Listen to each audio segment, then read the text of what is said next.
Is up, my Watt movie realists, and welcome back for another real review. And today we're here to talk, or I'm here to talk to you about none other than what I have learned is a lot of people's most anticipated films of the year, and that is Bob Marley, One Love. I'm going to preface this by saying this: living in Cleveland, we get a couple of really cool experiences when it comes to movie biopics. One of which being able to see a lot of them at the Rock and Roll Hall of Fame in the theater there. So that definitely added to my experience going to this film. And I honestly, I think it's the coolest thing to be able to do that. However, I wish I saw a better movie. I'm not saying by any means that I hated it. I'm not saying by any means that I loved it. But I did wish there was more to this film, and we'll dive into that right now. First and foremost, when you have talents such as Kingsley Ben-Adir and Lashana Lynch as your two leads for this film, you really are expecting great performances. And that's what you get.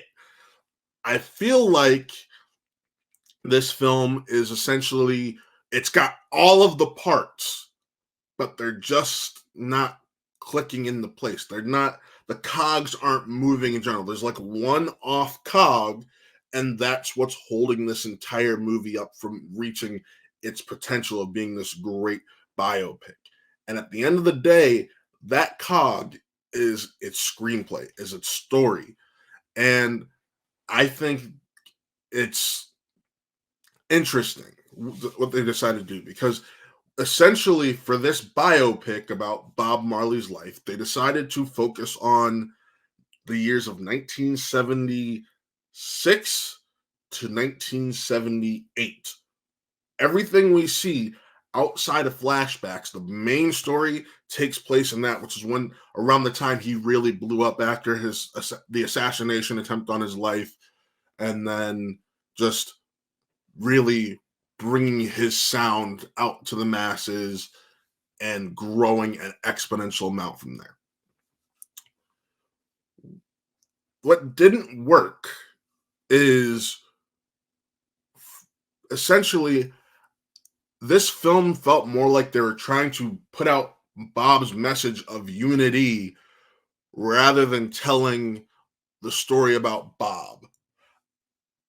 My buddy Kucha went with me, and he and I both said it. This feels like a Bohemian Rhapsody situation where we're covering a lot of stuff on the surface level, but we're not digging down deep into what really made this whole situation, this whole experience interesting, and what made him such an amazing musician in his 36 years of life. Now, I'm not going to sit here and pretend I'm a Bob Marley historian, because this film, as someone who's only really familiar with his music and the impact that it made, educated me a lot. I had no idea he died from a rare skin cancer at the age of 36. I was always under the impression that he did die from an assassination attempt, because I knew somebody tried to kill him. So, like, being younger, oh, Bob Marley, someone tried to kill him, that's how he died. Didn't even look into it. There's a lot here that it gives you. Like, I didn't know he was mixed either. Dude's a mixed brother. So that was really interesting to learn.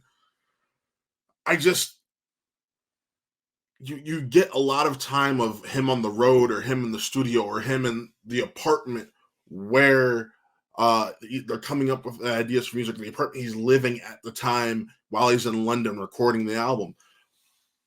But there's not a lot of, outside of his mental struggle from time to time, and trying to figure out how he plays into the world's plan. There's not a lot of anguish, and those moments of anguish we get are like, oh, here's a fight, and now we don't touch on it again. And that's kind of what makes this rough. It's otherwise great direction, great. I enjoyed this. I enjoyed the cinematography. I loved the performances. Kingsley Ben-Adir and Lashana Lynch were top notch. I just wish they were in a better movie. It's just weird when you have an experience like this, because you want so much more. It's only an hour and 5 minutes and you actually feel the runtime, which you shouldn't in a movie that's that short. It's just weird. It's got all of the makings of what should make it this great music biopic, and it's one that exists because the thing that makes a movie, its story, its script, is what's holding it back. Other minor complaints I had is there were some pretty shoddy CGI in points, like concert scenes where you see the CGI crowd and it looks bad, or some quick de-aging they did to an older Rastafarian who's like a mentor to Bob, it seems, in flashbacks. But other than that, it's a pretty solid movie. But your movie shouldn't just rely or your movie shouldn't just rely on its performances. It should be able to stand on its own with its script. Because even if performances are great, they can't, very few performances can lift a bad script. Kingsley Ben-Adir's performance damn near does that, but not enough. Not to the levels of Rami Malek in Bohemian Rhapsody, or controversial opinion, Joaquin Phoenix in The Joker. Very mediocre script, phenomenal performance that lifts up that script. So it is sad when something about someone who made such an impact on culture as we know it today doesn't get the love I personally feel like it deserves. Granted, if they were trying to go for a message of promoting Bob's message of unity over the story of Bob's life instead, I get it. It just didn't rock with me. But ultimately, it's still a fine film. So if I'm going to give this a rating, I went back and forth on this all night, and that is a 3. I'm giving it a solid 3 out of 5 reels. I'm not going to sit here and tell you don't go see it in the theaters. I'm not going to sit here and tell you to just wait till it's on streaming. But I will say, at the end of the day, this is a very subpar music biopic, especially when you have one such as Rocket Man, that this could have ended up being on a different level to live up to. So, yeah, that's my review for One Love. And if you like everything we're doing over here at Wattwell Entertainment, please remember to like, subscribe, and follow everything we do over here. And to go follow our sister channel, Watt Gaming. That's run by one of my partners, Taylor Cleek, where all of our Twitch streams go to live after the fact, and the clips from streams and all of that fun stuff. And if you don't know what that is, that's twitch.tv/WattRealEnt, like it is spelled right there. Be sure to check that out and just have some fun. Follow us on Twitch also.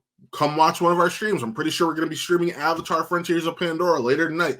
So tune in for that and join in. Go in the chat. But until then, folks, be on the lookout for a couple more reviews this week. There should be one from Jeff tonight or early tomorrow morning from Madam Web.